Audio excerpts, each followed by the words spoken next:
Hello guys, this is me Deepak. Welcome back to the GoFish Manipur channel. Akoi GoFish Manipur channel gi ngasi su anauba akoi gi video ama puno lakchari. Ngasi video su mahuksa gumna akoi gi in mela da ngai am phawa tanab du ko.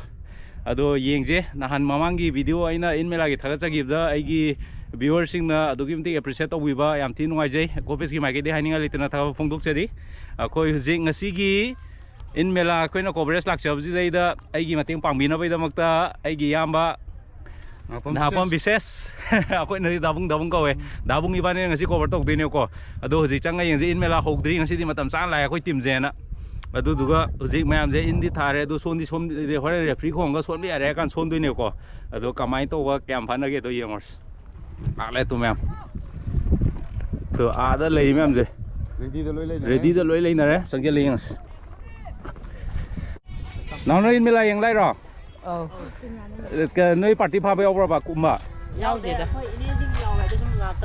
ini sing yoi ko lo yang ro sang sai đi sumi cái ro khi mà nung chang yang nè as fa ja esi mà phom gì này pura pukhi je L shape ki type to L shape sigi in mari gì 1 2 3 4 sigi kuom ki type to le mu yi koi to ja no atop ko phong na dre nó ra nơi nó cuồng gì tép lên rồi.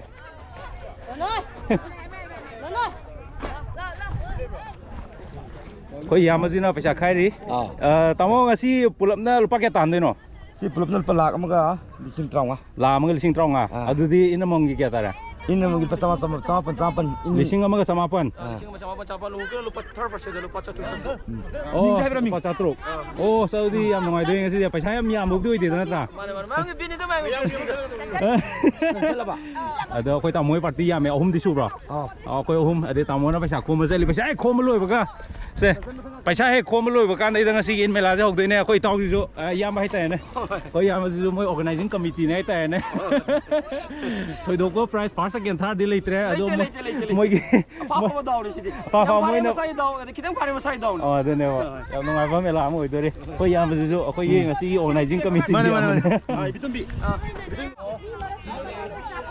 Xin lấy đấy, mày làm gì, ngày nó lấy đấy, mày làm gì làm thế này excited rồi đấy, em là hồng nó bây giờ một tờ, mày cái in một hôm nữa xem sao cái lấy đấy, Ay kita tao man pare loi re heka. cái tụi tao phá ra đấy bà, Ay kita jare pasal kona ni. lùng ngục tôi nè, ngã sâu lấy bro, So boleh. oh, Ay nam mga mo dori janda. yes, cái lùng ngục gì đấy, horen kapal cái cả, To bro. mày làm gì, mày làm gì ngay ngắm một cái, ngã lâu về đây, gì, ya đấy hay thứ ngày thằng ngã phá về đây. Tuh asal sudah laku deh. Ada singa je, thada dua mani ye. Phá ya rồi bỏ. Yak re, hog re. Mày hong này tu. Yang tu as. Mày, usi start log re, mà pun này ya re, hay re, đây này mày tòng này je tu. Son sai se, xin này re.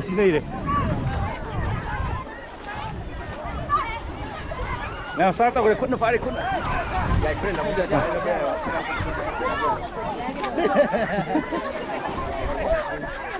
phá rồi, cầm mình phá rồi.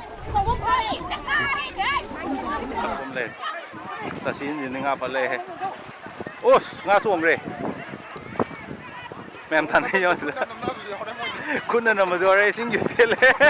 Sao dám mua rồi. À, ngao lên.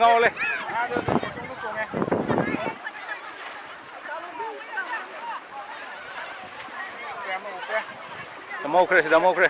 Si dia ambil tu.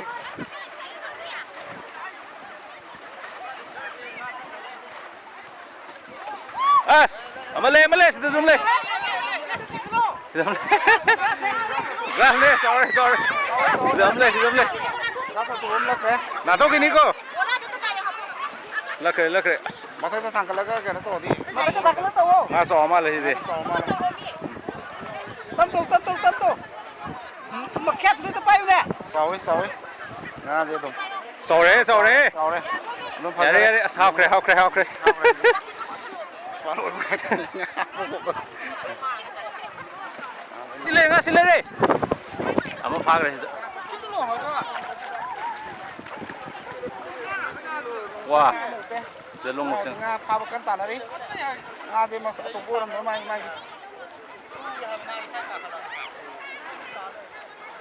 ꯃꯁꯥ ꯑꯣꯏꯔ ꯃꯥꯜꯂꯦ ꯂꯣꯡꯉꯛꯇꯤ ꯉꯥ ꯑꯆꯧꯕꯗꯤ ꯐꯥꯅꯗ꯭ꯔꯦ ꯑꯆꯧꯕ ꯑꯗꯣ ꯏꯟꯗ ꯑꯆꯧꯕ ꯑꯃ ꯍꯧꯖꯤꯛ ꯂꯩ ꯏꯟꯗ ꯑꯆꯧꯕ ꯑꯃ ꯂꯩ ꯏꯟꯗ ꯑꯆꯧꯕ ꯑꯃ ꯂꯩ ꯍꯧꯖꯤꯛ ꯑꯗꯣ ꯃꯣꯏꯒꯤ ꯉꯥ ꯃꯆꯥꯗꯤ ꯀꯌꯥ ꯂꯧꯁꯟꯅꯗꯦ ꯑꯆꯧꯕ ꯑꯣꯏ ꯇꯥꯟꯅꯩ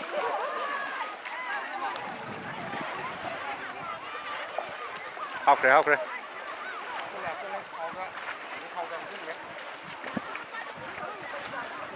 ꯐꯥꯔꯦꯍꯦ ꯐꯅ ꯁꯤꯗꯤ ꯍꯧꯗ ꯉꯥꯏꯔꯤ ꯂꯃꯣꯡ ꯂꯩ ꯁꯤꯗ ꯁꯤ ꯕꯣꯔꯥ ꯍꯥꯟꯖꯜꯂꯣ ꯑꯗꯨ ꯀꯤꯁꯟꯅ ꯊꯝꯕꯤꯒꯦꯁꯦ 시대 한자로 기술을 탐비입니다. 시대 기술을 탐비 시대 아주 아들이 실버로 말해. 시대로 해줘라 기술을 탐비기. 실버는 싸워야고. 우리 방에서. 할 거야 하자고. 시대로 기술로 해줘라. sorry 실버 빠져. 기술을 탐비를 해야 계속 막고 해봐. 에, 요래 맞어. 여기 또.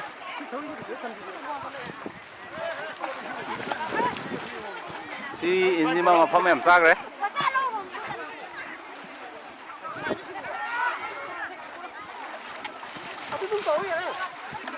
이거 sorry 해. 야마 ngamu 그래세. ngamu 그래. nga sao bro? silver nè. Mau kre.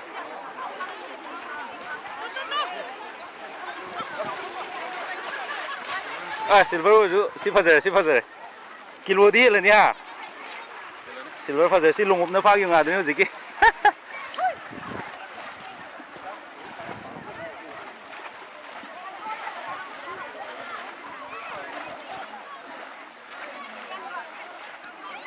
Mau kre Đã dùng mau kre.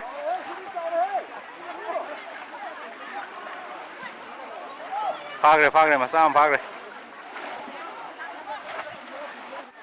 Lên. Ê, lên các em lên.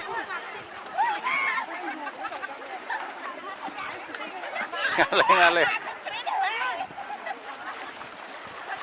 Chú đi coi chút cái này mình sẽ kia nó rồi. 그래. 난 띵저기 함때 한국 뷰.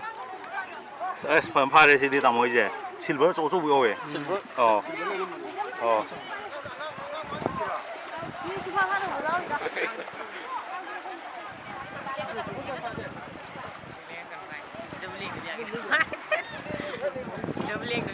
시다죠.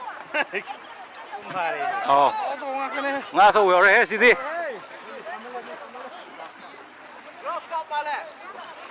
phan pharo mà thắc tôi em bukhalo qua laga mà thắc tôi em bukhalo biro nga phát ra bom nhau rồi ai na thôi rồi chứ mà thắc tôi bukhalo chứ mà thắc tôi bukhalo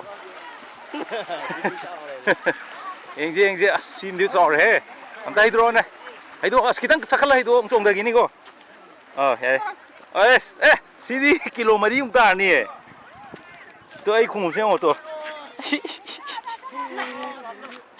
sini sorry kilo mari mau hello itu kayak mari untar nih sini sorry tuh aja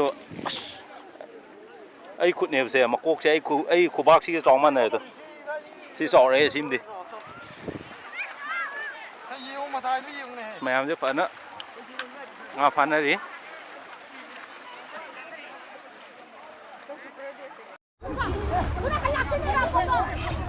thì ở đủ là nga rồi lấy cái mông xong là cái tàu này rồi đấy sẽ ăn luôn nó gì nó là cái gì đó nga tàu này mày cái gì đấy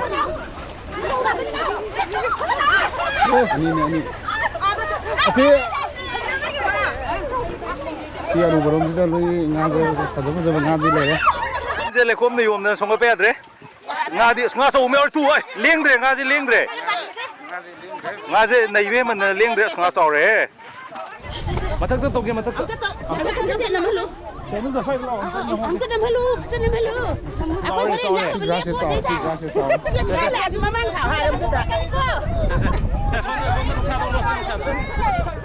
ꯁꯤ ꯒ꯭ꯔꯥꯁꯁꯦ ꯐꯖꯔꯦ ꯑꯗꯨꯝ ꯆꯥꯔ ꯄꯥꯏꯔꯤ grass ꯐꯅ ꯉꯥꯗꯨ ꯆꯨꯝꯅ ꯄꯥꯏꯕꯤꯌꯨꯕ ꯑꯁ ꯆꯥꯎꯔꯦ kilo 4ꯃꯨꯛꯇꯤ ꯇꯥꯔꯅꯤ ꯌꯥꯔꯅꯤ ꯌꯥꯔꯅꯤ ꯍꯥꯞꯄꯤꯔꯣ ꯑꯣ ꯑꯁꯤꯗ ꯑꯃꯁꯨ ꯂꯩꯔꯦ ꯉꯥ ꯑꯁ ꯁꯤ ꯒ꯭ꯔꯥꯁꯁꯦ ꯁꯤꯅ ꯍꯦꯟꯅ ꯐꯖꯔꯦ ꯉꯥꯗꯤ ꯐꯖꯔꯦ ꯁꯤꯅ ꯍꯦꯟꯅ ꯐꯖꯔꯦ ꯐꯖꯔꯦ ꯁꯤꯅ ꯍꯦꯟꯅ ꯐꯖꯔꯦ ꯐꯅ ꯉꯥꯗꯤ ꯑꯩꯈꯣꯏ ꯇꯦꯝꯕꯁꯤꯁꯨ ꯃꯥ ꯗꯥꯎꯇꯤ ꯌꯥꯏ ꯇꯦꯝꯕ ꯀꯤꯂꯣ 4-5 ꯂꯨꯝꯃꯗ꯭ꯔꯣ ꯆꯥꯎꯔꯦ ꯁꯤꯗꯤ ꯇꯨ ꯆꯥꯎꯔꯦ ꯌꯥꯝ ꯆꯥꯎꯔꯦ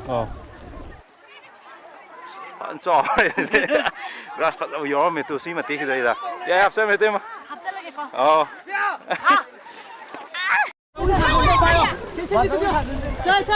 ꯁꯣꯝ ꯅꯥꯀꯟꯗꯗꯤ ꯈꯨꯠ ꯑꯣꯏꯅ ꯐꯥꯅꯔꯦ ꯈꯨꯠ ꯑꯣꯏꯅ ꯁꯣꯝ ꯅꯥꯀꯟꯗꯗꯤ ꯂꯨꯍꯨꯞꯇꯤ ꯌꯥꯎꯗ꯭ꯔꯦ ꯈꯨꯠ ꯑꯣꯏꯅ ꯇꯧꯅꯔꯦ ꯉꯥꯁꯦ ꯁꯣꯝ ꯅꯥꯀꯟꯗ ꯌꯥꯝ ꯂꯩꯅꯔꯦ ꯀꯣꯝꯅꯦꯕ ꯀꯩꯅꯣ ꯑꯁ ꯂꯩꯀꯪꯗꯩ ꯑꯃ ꯐꯥꯈ꯭ꯔꯦ ꯇꯨ ꯀꯩꯅꯣ ꯑꯁ ꯆꯥꯎꯔꯦ ꯁꯤꯜꯚꯔꯅꯦ ꯈꯨꯠꯅ ꯐꯥꯈ꯭ꯔꯦ ꯇꯨ ꯑꯁ ꯑꯁꯤ ꯅꯨꯄꯥꯁꯦ ꯁꯤ ꯅꯨꯄꯥꯁꯦ ꯇꯧ ꯉꯝꯕ ꯅꯨꯄꯥꯅꯤꯀꯣ ꯑꯁ ꯃꯈꯨꯠꯅ ꯐꯥꯏꯅꯦ ꯈꯨꯠ ꯍꯨꯝꯃꯒ ꯑꯇꯩ ꯃꯌꯥꯝꯁꯨ ꯍꯨꯝꯅꯔꯤ ꯑꯃꯨꯛꯀꯁꯨ ꯐꯥꯈ꯭ꯔꯦ ꯃꯥꯗꯤ ꯄꯄꯥꯗ ꯐꯥꯏꯌꯦ ꯁꯤ ꯅꯨꯄꯥꯁꯦ ꯈꯨꯠ ꯑꯣꯏꯅ ꯇꯧꯔꯦ ꯃꯥ ꯈꯨꯠꯅ ꯐꯥꯗꯣꯏꯔꯣ ꯑꯃ ꯐꯥꯈ꯭ꯔꯦ ꯑꯁ ꯐꯥꯈ꯭ꯔꯦ ꯃꯥꯃ ꯂꯪꯈꯠꯄꯤꯔꯛꯑꯣ ꯌꯥꯅꯤ ꯀꯃꯟꯅꯦ ꯈꯨꯠꯅ ꯐꯥꯈ꯭ꯔꯦ ꯂꯪꯈꯠꯄꯤꯔꯣ ꯃꯥꯃ ꯐꯥꯈ꯭ꯔꯦ ꯑꯍꯟ ꯑꯃ ꯁꯣꯝ ꯁꯥꯏꯠ ꯉꯥ ꯑꯃꯒꯁꯨ ꯂꯩꯒ ꯃꯥꯜꯂꯦ ꯅꯥꯊꯣꯛꯈ꯭ꯔꯦ ꯑꯁ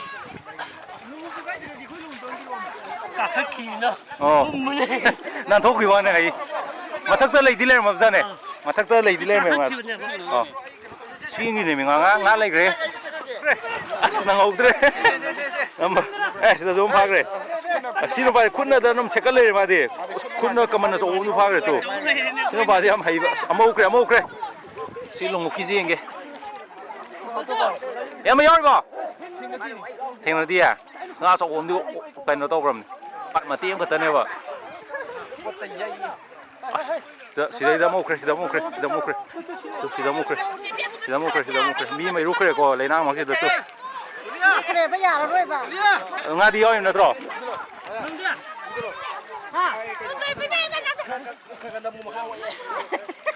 ꯉꯥ ꯌꯥꯎꯔꯤꯕꯣ Nga yaw bay ni toy je. Tawkhale ai je toy je. Phare. Nga am du pemo. Phare sing ha je tu sa je irup ga lang ngai do tu. Phare. Yam phare pha ga. Sing ni lu sa ne je de. Yam na na mo okre nga ma. Khong na ngam nie kre sim ta phao lo ye.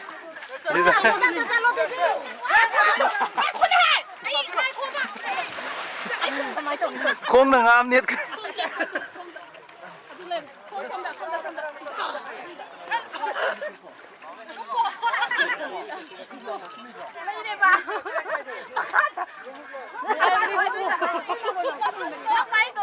Khong na ngam nie kre.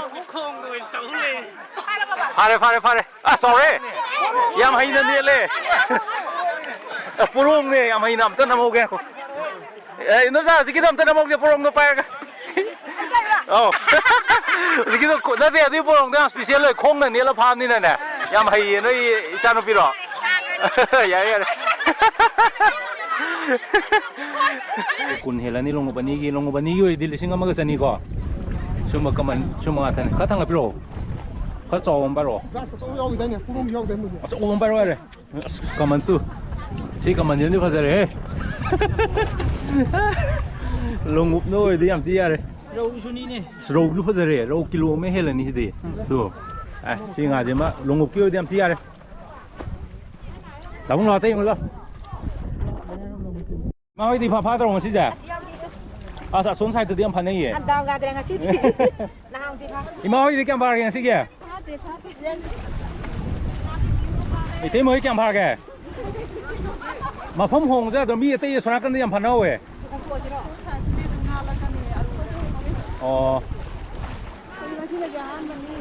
Ngasi ham rồi.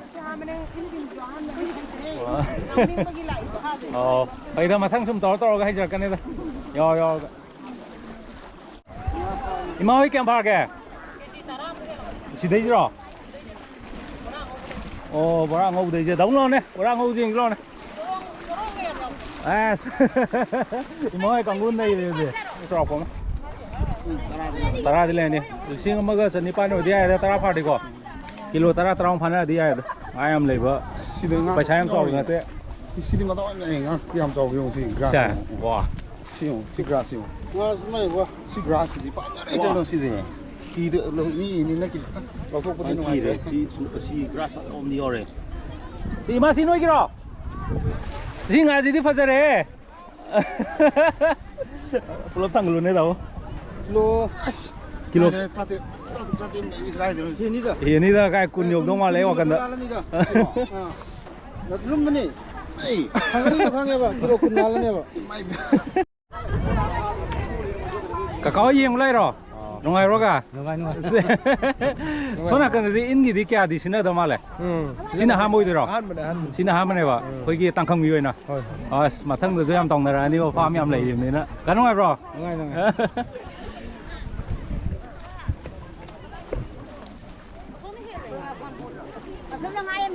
Ima kem phar ke? Sushi phar. Siro. Mà hút tiền rồi. Mau tiền rồi ya, da kilo tara phar de ya da. Tara phar mà nó phar hết. Mamangin na. Ko ya maje lunguk ta phar ne, lunguk ki di lupa chatrung na tro. Lupa chatrung. Sim ne ya re de. Sorry. Kurumaga. Saya apa? Tengah mana? Purong phari no pa je ko ya maje ito ko lampa lampa ito ko mat lungu lang thoga khuluma ka phasa bani kuruma mane price bi we de de ya ma thank you oh sanoi de kyam phar ke khai dum ya me yeng ge ko thang lu ne anom phare ha ya me na me he kilo tarong ti phare ha kurumai ro kurumai nga jing kurumai tu sim di ite ma lo ôi à sao đúng phải biết rồi kurumai phải sao nhau đi